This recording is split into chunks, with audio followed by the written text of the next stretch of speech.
Okay, good morning, namaste. I wanted to speak on something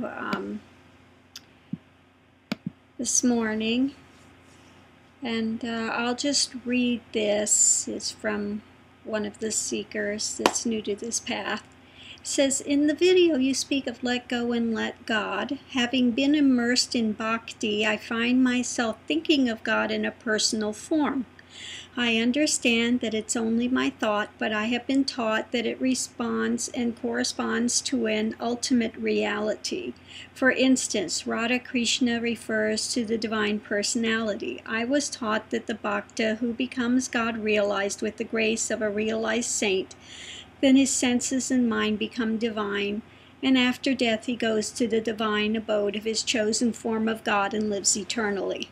On the other hand, I was told that jnanis, or those on the path of liberation, simply lose their identity, and when they die, they merge with the unmanifest divine and no longer experience anything. No, I'm thinking too much, but some thoughts need clarification before they will go. Well, and it's a sad thing when people are told in that type of a way. Yes, in especially ones like Bhaktivedanta, Swami Prabhupada, would say men can only be attached, so let them be attached to Krishna. And the only thing that they would teach was the Bhagavad Gita, which is fine as far as it goes. The Bhagavad Gita has to do with more of those that are in duality and those in that mindset that are attached to something. So let them be attached to the stories of Krishna and play with that, and so that when they pass, they can go to Krishna Lok. Okay, that's fine, well and good. But the problem with this is they didn't teach all of it. They didn't go far enough to teach the last teachings, the more in-depth teachings of Krishna, which were given to Uddhava, his long standing devotee, before he left the earth.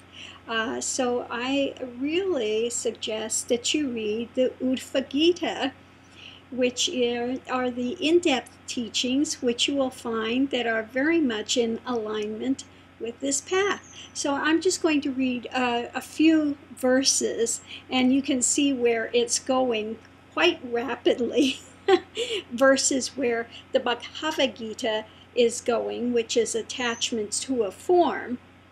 You'll see that in the deeper teachings, it's not about attaching to a form whatsoever. Okay, so let me read just a few of these verses. So it says the all-pervasive akasa, or space, pervades everywhere, both inside and outside all the gross objects like pots, furniture, houses, etc., but continues to remain as one integral space, undivided or not cut by the objects and unpolluted.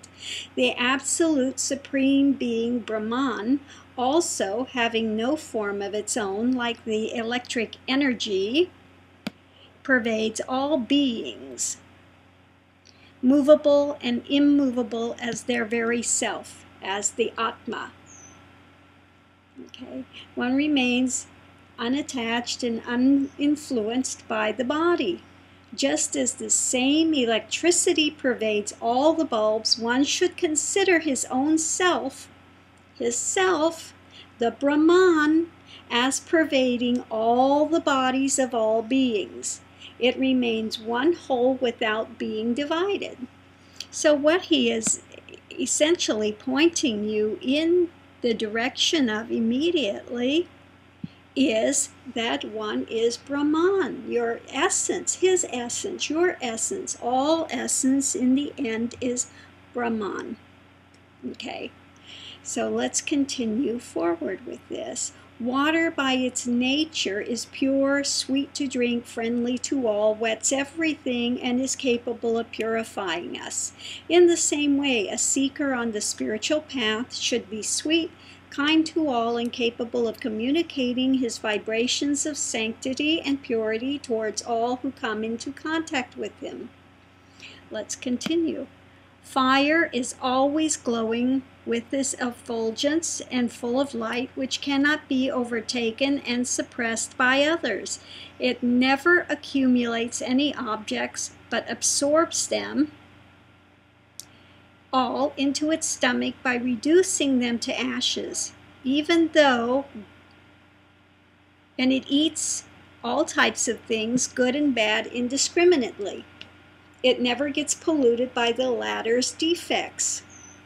One should emulate fire on these aspects by remaining shining with one's austerities, not quelled by the senses, keeping one's mind and senses under control, and not allowing anybody's defects to creep into one.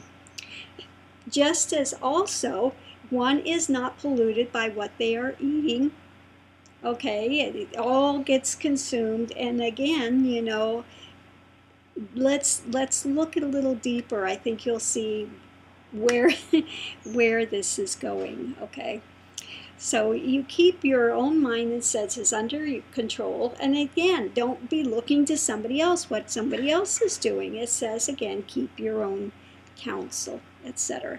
Fire has no form of its own. It just takes on the form of the fuel it consumes, becoming as long and wide like the wood used as fuel. An aspirant should understand that in a way, the self or Atman has no specific form of its own, but projects itself in the forms of the various objects of the world and pervades the entire world created by it in the form of cause and effect.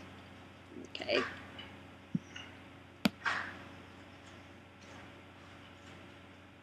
Sorry, my computer is not doing well here as far as being able to.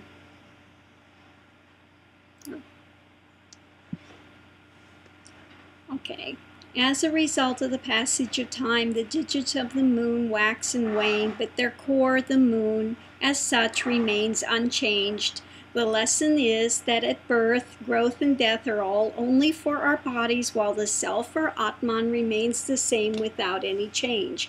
Anyway, so as you see and as you read this, Krishna at that point is pointing one towards the reality of Brahman, that what he is, one is, that what he is, you are.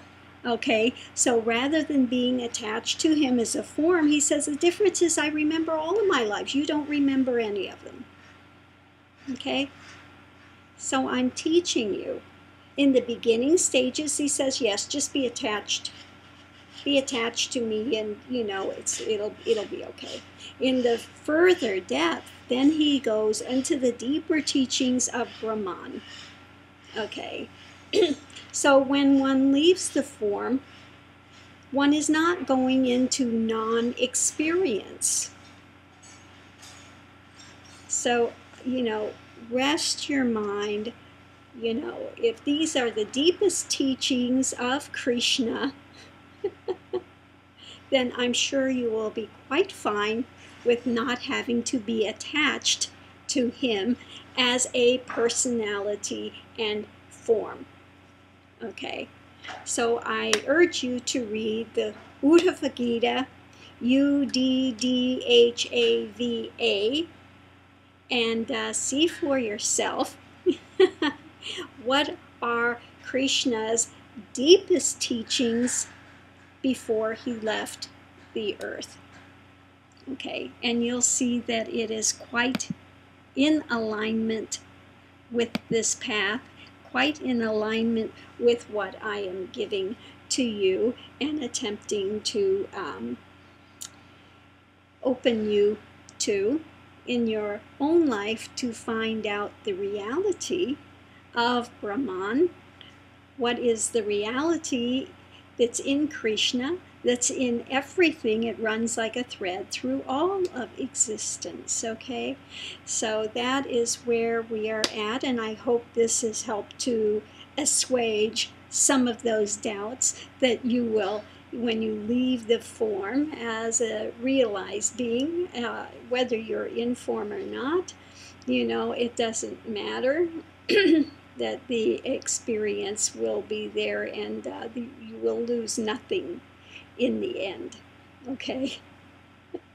So thank you for your question. Namaste. Have a great day. I hope this has helped.